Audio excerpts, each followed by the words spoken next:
ഇനി നമുക്ക് ഒരു ക്വസ്റ്റ്യനും കൂടി നോക്കാം. ഓക്കെ, ക്വസ്റ്റ്യൻ നോക്കൂ നിങ്ങൾ. 1 മുതൽ 6 വരെയുള്ള സംഖ്യകൾ എഴുതിയിട്ടുള്ള 2 പകിടകൾ ഒന്നിച്ച് ഉരുട്ടുന്നു. ഇങ്ങനെ കിട്ടുന്ന സംഖ്യകളുടെ തുക ഏതൊക്കെ സംഖ്യകളാകാം?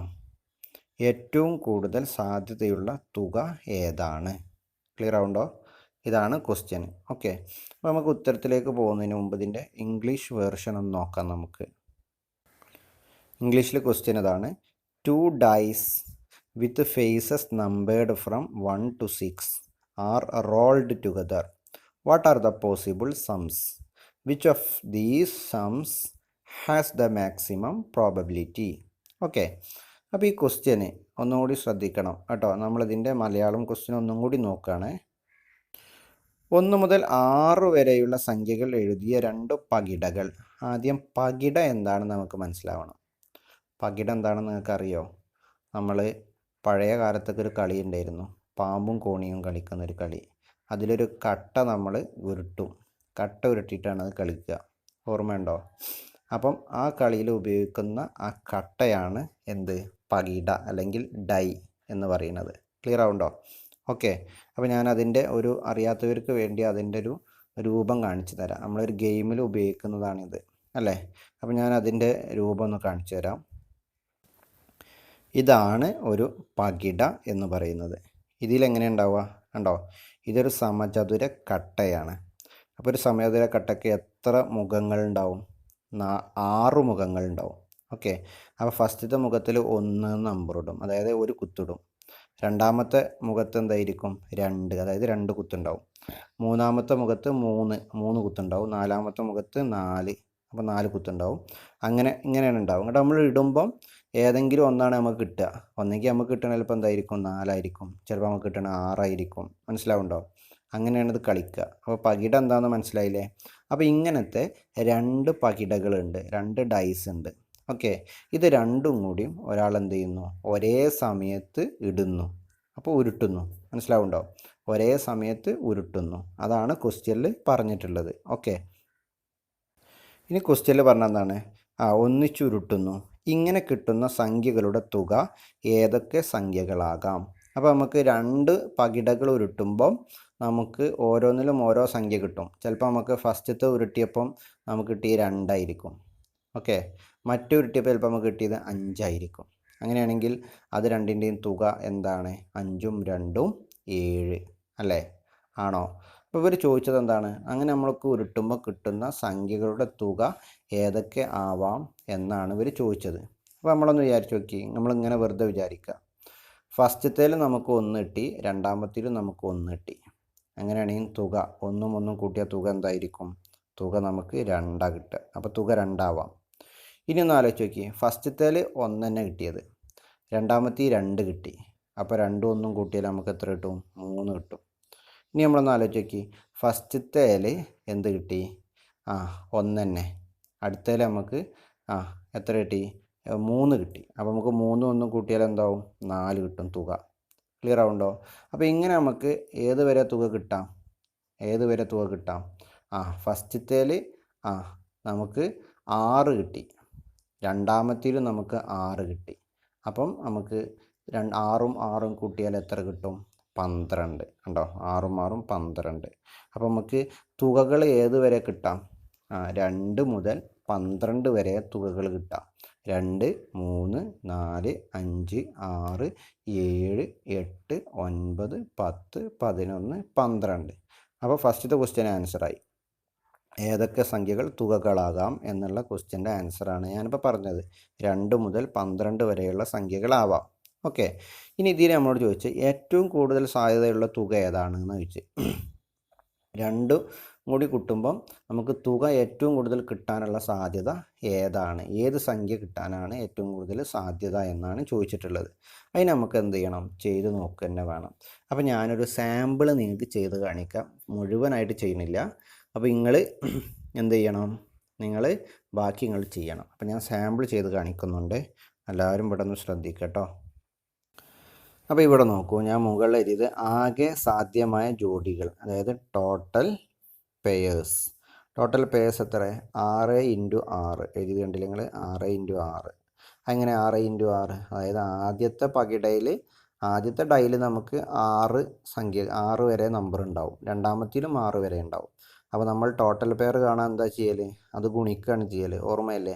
അപ്പോൾ 6 ഇൻറ്റു 6 36. അപ്പോൾ 36 ജോഡികൾ നമുക്ക് ടോട്ടൽ കിട്ടും. ഓക്കെ, ഇനി അതിൽ കണ്ടോ തുക 2 വരുന്ന ജോഡികൾ. തുക 2 വരുന്ന ജോഡി ഏതേ ഉള്ളൂ? ഈ ഒറ്റ ജോഡിയേ ഉള്ളൂ, 1 1. വേറെ ഏതെങ്കിലും നിലക്ക് നമുക്ക് കിട്ടുമോ? കിട്ടൂല. അപ്പോൾ അതുകൊണ്ട് നമ്മൾ സാധ്യത എഴുതി. സാധ്യത ഉണ്ടോ? 36ൽ 1 ഒറ്റ ജോഡികളുള്ള. ഇനി അടുത്ത് നോക്കുമ്പോൾ കണ്ടോ തുക 3 വരുന്ന ജോഡികൾ. 3 ഏതൊക്കെ വരും? കണ്ടോ 1ഉം 2ഉം. അത് കൂട്ടിയ 3 അല്ലേ? അതേപോലെ നമുക്ക് 2ഉം 1ഉം പറ്റും. 2ഉം 1ഉം കൂട്ടിയാലും എന്താണ്? 3 ആണ്. അപ്പോൾ എത്ര ജോഡികളുണ്ട് ഇത്? അത് എത്ര ഉണ്ട്? 2 എണ്ണം. അപ്പം നമുക്ക് എന്താ കിട്ടുക? സാധ്യത എന്താ കിട്ടുക? സാധ്യത 36ൽ 2. 36ൽ 2. നമ്മൾ വെട്ടി ചെറുതാക്കി ഇവിടെ വെട്ടാം. 2ൽ 2 കൊണ്ട് വെട്ടിയാൽ 1 2. ഓക്കെ, ബൈ 36ൽ എത്ര ഉണ്ട്? 18 2. അതാണ് ഇവിടെ എഴുതിയത് 1/18. ക്ലിയർ ആവുണ്ടോ? ഇനി തുക 4 വരുന്ന ജോഡികൾ കണ്ടോ? ഏതൊക്കെ തുക 4 വരുന്ന ജോഡി? 1ഉം 3ഉം കൂട്ടിയ 4 അല്ലേ? 2ഉം 2ഉം കൂട്ടിയ 4 അല്ലേ? 3ഉം 1ഉം കൂട്ടിയ 4 അല്ലേ? അപ്പോൾ എത്ര ജോഡി ഉണ്ടത്? കണ്ടോ 3 ജോഡി ഉണ്ട്. ഓക്കെ, അപ്പോൾ നമുക്ക് എന്താ കിട്ടുക? 3 ജോഡി ഉണ്ടെങ്കിൽ 36ൽ എന്താ വരിക? 3. 36ൽ 3. ഇനി ചെറുതാക്കുക, വെട്ടി ചെറുതാക്കുക, 3 കൊണ്ട് തന്നെ ചെറുതാക്കുക. 3ൽ 1 3. 36ൽ എത്ര 3 അറിയോ? 12 3. അപ്പം നമുക്ക് എന്ത് കിട്ടും? 1/12. ഇപ്പം ഞാൻ തുക 2 വരുന്നതും തുക 3 വരുന്നതും തുക 4 വരുന്നതുമായ ജോഡികൾ കണ്ട് അതിൻ്റെ സാധ്യതകൾ കണ്ടു. ഇനി നിങ്ങൾ എന്ത് ചെയ്യണം? ഇതിൻ്റെ ബാക്കി ചെയ്യണം. തുക 5 വരുന്ന ജോഡി മനസ്സിലായോ? തുക 6 വരുന്ന ജോഡി, തുക 7 വരുന്ന ജോഡി, തുക 8 വരുന്ന ജോഡി, അതിൻ്റെ സാധ്യത ഓരോന്നിൻ്റെ ജോഡിയും കാണണം, സാധ്യതയും കാണണം. തുക 9, തുക 10, തുക 11, തുക 12. ഇങ്ങോട്ട് ഓരോന്നിൻ്റെ ജോഡികളുടെ എണ്ണം, അതിൻ്റെ സാധ്യതയും കാണുക. ഇങ്ങോട്ട് ഏറ്റവും കൂടുതൽ സാധ്യത ഏത് തുക കിട്ടാനാണെന്ന് നിങ്ങൾ നോക്കുക. അവസാനം എല്ലാ സാധ്യതയും കൂടി നമുക്ക് കിട്ടുമല്ലോ. അതിൽ ഏറ്റവും കൂടുതൽ സാധ്യത കാണുന്നത് ഏത് തുക കിട്ടാനാണ് എന്ന് നോക്കുക. ക്ലിയർ ആവുണ്ടോ? അപ്പോൾ ബാക്കി നിങ്ങൾ ചെയ്യൂലേ? ഇതേ രൂപത്തിൽ നിങ്ങൾ ചെയ്ത് നോക്കട്ടോ. ഡൗട്ട് ഉണ്ടെങ്കിൽ എന്നോട് ചോദിച്ചാൽ മതി, ഞാൻ പറഞ്ഞു തരാം കേട്ടോ. എല്ലതും ഞാൻ തന്നെ ചെയ്താൽ നിങ്ങൾക്ക് പിന്നെ ഒന്നും ചെയ്യാൻ കഴിയില്ല, ഒറ്റയ്ക്ക് ചെയ്യാൻ കഴിയില്ല. അതുകൊണ്ട് ഇതേ മോഡലിൽ നിങ്ങൾ എന്ത് ചെയ്യുക? സ്വന്തമായിട്ടൊന്ന് ചെയ്ത് നോക്കുക കേട്ടോ. ഓക്കെ, അടുത്ത ചോദ്യം നോക്കാം നമുക്ക്. ചോദ്യം കണ്ടില്ലേ? ഒരാളോട് ഒരു 2 അക്ക സംഖ്യ പറയാൻ ആവശ്യപ്പെടുന്നു. ഓക്കെ, നമ്മളൊരാളോട് ഒരു 2 അക്ക സംഖ്യ പറയാൻ എന്ത് ചെയ്യാണ്? ആവശ്യപ്പെടുകയാണ്. ക്വസ്റ്റ്യൻ, ഇതിലെ 2 അക്കങ്ങളും തുല്യമാകാനുള്ള സാധ്യത എത്രയാണ്? ഇനി ബി ക്വസ്റ്റ്യൻ, ആദ്യത്തെ അക്കം രണ്ടാമത്തെ അക്കത്തേക്കാൾ വലുതാകാനുള്ള സാധ്യത എത്രയാണ്? ഇനി മൂന്നാമത്തെ ക്വസ്റ്റ്യൻ, ആദ്യത്തെ അക്കം രണ്ടാമത്തെ അക്കത്തേക്കാൾ ചെറുതാകാനുള്ള സാധ്യത എത്രയാണ്? ഓക്കെ, അപ്പോൾ നമ്മൾ ഇതിൻ്റെ ഉത്തരം ഡിസ്കസ് ചെയ്യുന്നതിന് മുമ്പ് ഇതിൻ്റെ ഇംഗ്ലീഷ് മീഡിയം ക്വസ്റ്റ്യൻ എങ്ങനെയാണെന്ന് നോക്കാം. ഇംഗ്ലീഷിൽ ക്വസ്റ്റ്യൻ ഇങ്ങനെയാണ് വരിക. 1 is asked to say a 2-digit number. അതായത് ഒരാളോട് ഒരു 2 അക്ക സംഖ്യ പറയാൻ ആവശ്യപ്പെടുന്നു. ഒന്നാമത്തെ question, what is the probability of both digits being the same? Okay, 2 അക്കങ്ങളും തുല്യമാകാനുള്ള സാധ്യത എന്ത്? ഇനി രണ്ടാമത്തെ question, what is the probability of first digit being larger? അതായത് ആദ്യത്തെ അക്കം രണ്ടാമത്തെ അക്കത്തേക്കാൾ വലുതാകാനുള്ള സാധ്യത എന്ത്? അടുത്ത മൂന്നാമത്തെ question, what is the probability of the first digit being smaller? അതായത് ആദ്യത്തെ അക്കം രണ്ടാമത്തെ അക്കത്തേക്കാൾ ചെറുതാകാനുള്ള സാധ്യത എന്ത്? ക്ലിയർ ആവുണ്ടോ? ഇതാണ് നമ്മളോട് ചോദിച്ചിട്ടുള്ള ക്വസ്റ്റ്യൻ. ഓക്കെ, അപ്പോൾ ഇനി നമുക്ക് ഉത്തരത്തിലേക്ക് കടക്കാം. ഓക്കെ, അപ്പോൾ എല്ലാവരും ഒന്ന് ആലോചിച്ച് നോക്കൂ. ഒരാളോട് 2 അക്ക സംഖ്യ പറയാനാണ് ആവശ്യപ്പെട്ടത്. അപ്പോൾ അയാൾക്ക് എവിടെ മുതൽ എവിടം വരെ പറയാം? 2 അക്ക സംഖ്യ സ്റ്റാർട്ട് ചെയ്യുന്നത് എവിടെ നിന്നാണ്? 2 അക്ക സംഖ്യ സ്റ്റാർട്ട് ചെയ്യുന്നത് 10ൽ നിന്നല്ലേ? അല്ലേ? ആദ്യത്തെ 2 അക്ക സംഖ്യ എന്ന് പറയുന്നത് എന്താണ്? 10 ആണ്. ക്ലിയർ ആണോ? ഓക്കെ, അവസാനത്തെ 2 അക്ക സംഖ്യയോ ഏതാ? പറയുങ്ങൾ ആലോചിച്ച് നോക്കി. അവസാനത്തെ രണ്ടക്ക സംഖ്യ എത്രയാണ്? 99 ക്ലിയർ ആവുണ്ടോ? ഓക്കെ. അപ്പോൾ ഇവിടെ 10 മുതൽ 99 വരെയാണ് രണ്ടക്ക സംഖ്യകൾ. അപ്പോൾ ഈ 10 മുതൽ 99 വരെ ആകെ എത്ര സംഖ്യകളുണ്ട്? ഒന്ന് ആലോചിച്ച് നോക്കി നിങ്ങൾ. ആകെ 90 സംഖ്യകളുണ്ടാവും. 10 മുതൽ 99 വരെ എത്ര സംഖ്യകളുണ്ടാവും? 90 സംഖ്യകളുണ്ടാവും. ഓക്കെ. അപ്പോൾ ഇവിടെ ആകെ സാധ്യത എത്രയാണ്? 90 90 സംഖ്യകളാണ് ആകെ ഉണ്ടാവുക. ക്ലിയർ ആവുണ്ടോ? ഓക്കെ. ഇനി ഇതിൽ നിന്ന് 90ലാണ് ഇനി നമ്മൾ സാധ്യത പറയേണ്ടത്. ഇനി ഇതിൽ നിന്ന് അവർ ചോദിച്ച ഓരോ ചോദ്യത്തിനും ഉത്തരം നമ്മൾ കണ്ടെത്തണം. 90ൽ ഓരോന്നിനും എത്ര സാധ്യത ഉണ്ട് എന്ന് നമ്മൾ എന്ത് ചെയ്യണം? കണ്ടെത്തണം. ഓക്കെ. അപ്പോൾ നമുക്ക് ശരിക്കൊന്ന് നോക്കാം ഓരോന്ന്. ഓക്കെ. അപ്പോൾ ആദ്യത്തെ ക്വസ്റ്റ്യൻ ഒന്ന് നോക്കാം നമുക്ക് കേട്ടോ. കണ്ടോ നിങ്ങൾ? ആദ്യത്തെ ചോദ്യം എന്താ പറയുന്നത്? ഇതിലെ രണ്ടക്കങ്ങളും തുല്യമാകാനുള്ള സാധ്യത എത്ര? എന്താ ചോദ്യം? രണ്ടക്ക സംഖ്യ എഴുതുമ്പം അതിലെ രണ്ടക്കങ്ങളും തുല്യമാകാനുള്ള സാധ്യത എത്ര? ക്ലിയർ ആണോ? അപ്പോൾ രണ്ടക്കങ്ങളും തുല്യമുള്ള സംഖ്യകൾ ഏതൊക്കെയാണ്? ഒന്ന് ആലോചിച്ച് നോക്കി നിങ്ങൾ. രണ്ടക്ക സംഖ്യയിൽ രണ്ടക്കവും സെയിം, രണ്ടക്കും തുല്യം, ഒരേ സംഖ്യ. ഞാനൊരു എക്സാമ്പിൾ പറയട്ടെ. ഫസ്റ്റത്തെ സംഖ്യ 11 അല്ലേ? രണ്ടക്കും തുല്യല്ലേ? ക്ലിയർ ആണോ? അടുത്തത് ഏതായിരിക്കും? ഒന്ന് ആലോചിച്ച് നോക്കൂ. അടുത്തത് 22. ക്ലിയർ ആണോ? അടുത്തതോ 33. അടുത്തതോ 44. അടുത്തതോ 55. അടുത്തതോ 66. അടുത്തതോ 77. അടുത്തതോ 88. അടുത്തതോ 99. ഇനിയുണ്ടോ? കഴിഞ്ഞില്ലേ? രണ്ടക്കും തുല്യമുള്ള സംഖ്യകൾ കഴിഞ്ഞു അല്ലേ? ഇനിയില്ല, രണ്ടക്ക സംഖ്യകളല്ലേ? അപ്പോൾ കഴിഞ്ഞു. അപ്പോൾ ആകെ എത്ര സംഖ്യകളുണ്ട്?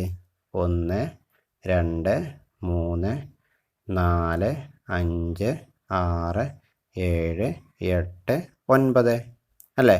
അപ്പോൾ എത്ര ഉണ്ട്? 9 സംഖ്യകളുണ്ട് രണ്ടക്കവും തുല്യമുള്ള. ഓക്കെ. അപ്പോൾ രണ്ടക്കവും തുല്യമാകാനുള്ള both digits are same. Okay. അപ്പോൾ രണ്ട് അക്കവും തുല്യമാകാനുള്ള സാധ്യത എത്രയാണ്? 90ൽ എത്ര?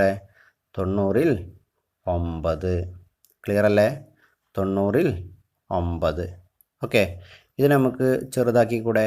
ചെറുതാക്കാം. എത്ര കൊണ്ട് ചെറുതാക്കാം? 9 കൊണ്ട് ചെറുതാക്കാം അല്ലേ?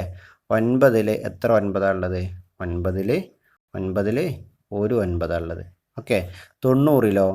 90ൽ 10 9 90. അപ്പം നമുക്ക് 10 എന്നാക്കാം. അപ്പം നമുക്ക് ആൻസർ എന്താ വരിക? ആൻസർ 1/10. അപ്പോൾ രണ്ടക്കവും തുല്യമാകാനുള്ള സാധ്യത 1/10. ക്ലിയർ അല്ലേ? ഓക്കെ. ഇനി നമുക്ക് രണ്ടാമത്തെ ക്വസ്റ്റ്യനിലേക്ക് പോകാം. രണ്ടാമത്തെ ക്വസ്റ്റ്യൻ എന്താ പറഞ്ഞത്? നോക്കൂ നിങ്ങൾ. ആദ്യത്തെ അക്കം രണ്ടാമത്തെ അക്കത്തേക്കാൾ വലുതാകാനുള്ള സാധ്യത. ഒന്നുകൂടി ആലോചിക്കുക. ആദ്യത്തെ അക്കം രണ്ടാമത്തെ അക്കത്തേക്കാൾ വലുതാകാനുള്ള സാധ്യത. ഓക്കെ. അപ്പോൾ ഞാനൊന്ന് എഴുതി നോക്കുകയാണ് കേട്ടോ. ശ്രദ്ധിക്കണേ. ആദ്യത്തെ അക്കം രണ്ടാമത്തെ അക്കത്തേക്കാൾ വലുതാവണം. അപ്പോൾ ഞാൻ ഫസ്റ്റത്തെ രണ്ടക്ക സംഖ്യ വെറുതെ ഒന്ന് എഴുതി നോക്കുക. ഒന്ന് എഴുതി നോക്കട്ടെ. 10. ഫസ്റ്റത്തെ രണ്ടക്ക സംഖ്യ 10 അല്ലേ? ഇനി ഇതിൽ നോക്കി. ആദ്യത്തെ അക്കം രണ്ടാമത്തെ അക്കത്തേക്കാൾ വലുതാണോ? ആദ്യത്തെ അക്കം ഏതാ? 1. രണ്ടാമത്തെ അക്കം 0 അല്ലേ? അപ്പോൾ ആദ്യത്തെ അക്കമായ 1 രണ്ടാമത്തെ അക്കമായ 0ത്തേക്കാൾ വലുതല്ലേ? ആണ്. അപ്പോൾ 10 പറ്റുമോ? യെസ്, 10 പറ്റും. ക്ലിയർ അല്ലേ? അപ്പോൾ 10 അങ്ങനത്തെ ഒരു സംഖ്യയാണ്. ആദ്യത്തെ അക്കം രണ്ടാമത്തേക്കാൾ വലുതാണ്. ക്ലിയർ അല്ലേ? ഇനി അടുത്ത് നോക്കി. 11 പറ്റുമോ? 11 പറ്റൂല. കാരണം രണ്ടും സെയിം ആണ്, രണ്ടക്കും സെയിം ആണ്. ഇനി 12 പറ്റുമോ? നോക്കി നിങ്ങൾ. 12 പറ്റുമോ? പറ്റൂല. കാരണം എന്താ? ആദ്യത്തെ അക്കം 1, രണ്ടാമത്തെ അക്കം 2. അപ്പോൾ ആദ്യത്തെ അക്കം വലുതാവുണ്ടോ? ഇല്ല. ആദ്യത്തെ അക്കം വലുതാവണം. അപ്പോൾ പറ്റൂല. 13 പറ്റുമോ? പറ്റൂല. കാരണം രണ്ടാമത്തെ അക്കമാണ് വലുത് അല്ലേ? നമുക്ക് ആദ്യത്തെ അക്കമാണ് വലുതാകേണ്ടത്. ഇനി 14 15 16 അവിടെ ഒന്നും പറ്റുമോ? പറ്റൂല. ഇനി നമുക്ക് അടുത്ത് നോക്കാം. 20 പറ്റുമോ? നോക്കൂ നിങ്ങൾ. 20 പറ്റൂലേ? കണ്ടോ? 20ൽ ആദ്യത്തെ അക്കമായ 2 വലുത് അല്ലേ? അപ്പോൾ പറ്റും. 21 പറ്റുമോ? അത് പറ്റും. 21 പറ്റും.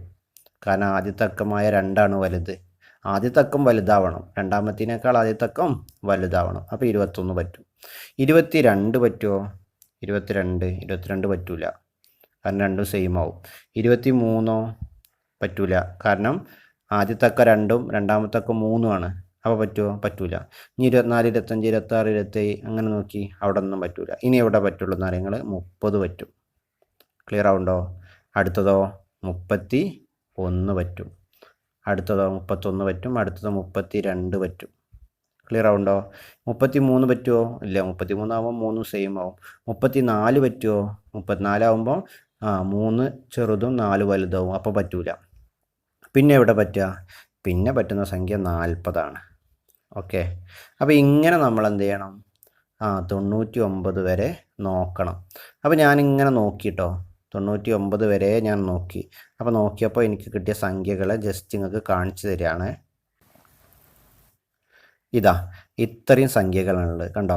10, 20, 21, 30, 31, 32, 40, 41, 42 അങ്ങനെ കണ്ടോ? ഞാൻ എഴുതിയ ഈ സംഖ്യകൾ നോക്കി നിങ്ങൾ. ഇതിലൊക്കെ നോക്കി നിങ്ങൾ, ആദ്യത്തെ അക്കം രണ്ടാമത്തെ അക്കത്തേക്കാൾ എന്തായിരിക്കും? വലുതായിരിക്കും. ഓക്കെ, ഇത് എണ്ണി നോക്കിയാൽ നിങ്ങൾക്ക് കിട്ടും മൊത്തം എത്ര അക്കമുണ്ട്. ഒന്ന് ജസ്റ്റ് ഒന്ന് എണ്ണി നോക്കിയാൽ നിങ്ങൾക്ക് കിട്ടും 45 എണ്ണം ഉണ്ടാവും. 45 ഔട്ട്കംസ്. ഓക്കെ, അപ്പോൾ സാധ്യത എത്ര കിട്ടും നിങ്ങൾ? ആകെ നമുക്ക് 90 എണ്ണം ഉള്ളത്. ക്ലിയർ ആവുണ്ടോ? അതിൽ എത്ര എണ്ണം ഉണ്ട്? ഇത് 45 എണ്ണം ഉണ്ട്. അപ്പോൾ 90ൽ 45. ക്ലിയർ ആവുണ്ടോ? 90ൽ 45 അല്ലെങ്കിൽ 45/90. വെട്ടി ചെറുതാക്കി ഇവിടെ ചെറുതാക്കാം. എത്ര കൊണ്ട് ചെറുതാക്കാം? 45 കൊണ്ട് തന്നെ ചെറുതാക്കാം. 45 കൊണ്ട് ഒരു 45ആണ് 45. 90ൽ എത്ര 45? 2. അപ്പോൾ നമുക്ക് എന്താ കിട്ടുക? 1/2. അതായത് 2 45ആണ് 90 എന്നുള്ളത്. ഓക്കെ, ക്ലിയർ ആവുണ്ടോ? അതാണ് നമ്മുടെ ഈ ഉത്തരം 1/2. ക്ലിയർ ആവുണ്ടോ? ഇനി നിങ്ങൾക്കൊരു വർക്ക് തരാണ്, മൂന്നാമത്തെ ക്വസ്റ്റ്യൻ. ക്ലിയർ ആവുണ്ടോ? ഇതിലിപ്പോൾ ഒന്നാമത്തെ ക്വസ്റ്റ്യനും രണ്ടാമത്തെ ക്വസ്റ്റ്യനും ഞാൻ തന്നെ ചെയ്തു. ഇനി മൂന്നാമത്തത് നിങ്ങൾ എന്ത് ചെയ്യണം? ഒറ്റക്ക് ചെയ്യണം. ഓക്കെ, എന്താണ് മൂന്നാമത്തെ ക്വസ്റ്റ്യൻ? കണ്ടോ? ഇതിലെ മൂന്നാമത്തെ ക്വസ്റ്റ്യൻ കണ്ടോ? ആദ്യത്തെ അക്കം രണ്ടാമത്തെ അക്കത്തേക്കാൾ ചെറുതാകാനുള്ള സാധ്യത എത്ര? ആദ്യത്തെ അക്കം രണ്ടാമത്തെ അക്കത്തേക്കാൾ എന്താവണം? ചെറുതാവണം. ഓക്കെ, ഒന്നുകൂടി ശ്രദ്ധിക്കുക. ആദ്യത്തെ അക്കം രണ്ടാമത്തെ അക്കത്തേക്കാൾ ചെറുതാകണം. അപ്പോൾ നിങ്ങൾ ഒന്ന് ആലോചിച്ച് നോക്കുക. ഞാൻ ചെയ്ത അതേപോലെ എവിടെ നിന്ന് തുടങ്ങണം? നിങ്ങൾ 10 തുടങ്ങണം. അങ്ങനെ 10 പറ്റുമോ നോക്കുക, പിന്നെ 11 പറ്റുമോ നോക്കുക, പിന്നെ 12 പറ്റുമോ നോക്കുക, പിന്നെ 13 പറ്റുമോ നോക്കുക. അങ്ങനെ നോക്കുക നിങ്ങൾ. ഓക്കെ, അങ്ങനെ ഏത് വരെ നോക്കണം? 99 വരെ നിങ്ങൾ സ്വന്തമായിട്ട് നോക്കുക. എന്നിട്ട് ആ സംഖ്യകളൊക്കെ എഴുതുക. നിങ്ങൾക്ക് പറ്റുന്നുള്ള സംഖ്യകളൊക്കെ എഴുതുക. ഓക്കെ, എന്നിട്ട് അവസാനം പറ്റുന്നുള്ള സംഖ്യകൾ എത്ര എണ്ണം ഉണ്ട് നോക്കുക. ഞാൻ ഇപ്പോൾ നേരത്തെ നോക്കിയപ്പോൾ എനിക്ക് 45 എണ്ണം കിട്ടിയിരുന്നു. അതേപോലെ നിങ്ങളത് എഴുതി നോക്കിയിട്ട് എത്ര എണ്ണം ഉണ്ട് നോക്കുക. ക്ലിയർ ആവുണ്ടോ? എന്നിട്ട് സാധ്യത കാണുക. ക്ലിയർ അല്ലേ? അപ്പോൾ ആ വർക്ക് നിങ്ങൾ ഇപ്പോൾ തന്നെ ചെയ്യുക. ഓക്കെ.